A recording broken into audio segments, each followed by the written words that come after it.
നമസ്കാരം, എൻ്റെ പേര് അംന റോഷ്നി. ഞാൻ എയിംസ് ഹോസ്പിറ്റലിലെ ന്യൂറോ ഫിസിയോളജി ലാബിലെ ഇൻചാർജാണ്. നമ്മൾ സാധാരണമായി കണ്ടുവരുന്ന ഒരു ബുദ്ധിമുട്ടാണ് കൈകൾക്കുണ്ടാകുന്ന തരിപ്പ്, മരവിപ്പ്, ചുട്ടുപൊള്ളൽ, അസഹ്യമായ കൈക്കടച്ചിൽ, സൂചി കുത്തുന്ന പോലുള്ള വേദന എന്നിവയെല്ലാം. ഇത് പല കാരണങ്ങൾ കൊണ്ടുണ്ടാവാം. അതിൽ ഏറ്റവും കൂടുതൽ കണ്ടുവരുന്ന ഒരു കാരണമാണ് കാർപ്പൽ ടണൽ സിൻഡ്രോം. ഇത് നമ്മൾ സാധാരണമായി ചെയ്യുന്ന വീട്ടുജോലി കാരണമോ, കത്തി ഉപയോഗിക്കുമ്പോൾ, തുണി പിഴിയുമ്പോൾ, മൊബൈൽ ഫോൺ ഉപയോഗിക്കുമ്പോൾ, വണ്ടി ഓടിക്കുമ്പോൾ, സ്റ്റിയറിംഗ് പിടിക്കുമ്പോഴൊക്കെ ഈ ബുദ്ധിമുട്ട് അനുഭവപ്പെടാറുണ്ട്. ഇതെന്തുകൊണ്ടെന്ന് വെച്ചാൽ നമ്മൾ കൈത്തണ്ടയിൽ ഉണ്ടാകുന്ന ഒരു ടണലാണ് കാർപ്പൽ ടണൽ. ഇതിന് പുറം വശത്ത് കാർപ്പൽ ബോൺസ് എന്ന എല്ലുകളും മുൻവശത്ത് മാംസളമായ ഭാഗമാണ്. അവിടെ ഒരു ലിഗമെൻ്റ് ഉണ്ട്. ഈ ലിഗമെൻറ്റും ഈ പുറം വശത്തെ എല്ലുകളുമായി രൂപാന്തരപ്പെട്ട ഒരു ടണലാണിത്. ഈ ടണലിനുള്ളിലൂടെയാണ് നമ്മുടെ ഈ ഞരമ്പുകളും നെർവ്സും എല്ലാം പാസ് ചെയ്യുന്നത്. അതിലുള്ള ഒരു നെർവാണ് മീഡിയൻ നെർവ്. ഈ ടണൽ വെച്ച് ഈ മീഡിയൻ നെർവിന് ഞെരുക്കം സംഭവിക്കുമ്പോഴാണ് ഈ ബുദ്ധിമുട്ടെല്ലാം അനുഭവപ്പെടുന്നത്. ഇത് നമ്മൾ എങ്ങനെ കണ്ടെത്താം അല്ലെങ്കിൽ ഡയഗ്നോസ് ചെയ്യാമെന്ന് വെച്ചാൽ അതിനായി ചെയ്യുന്ന ഒരു ടെസ്റ്റാണ് nerve conduction study.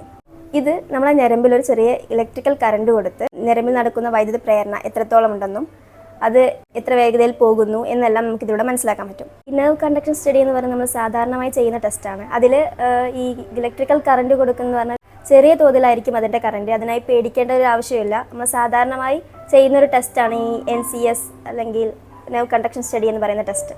Thank you.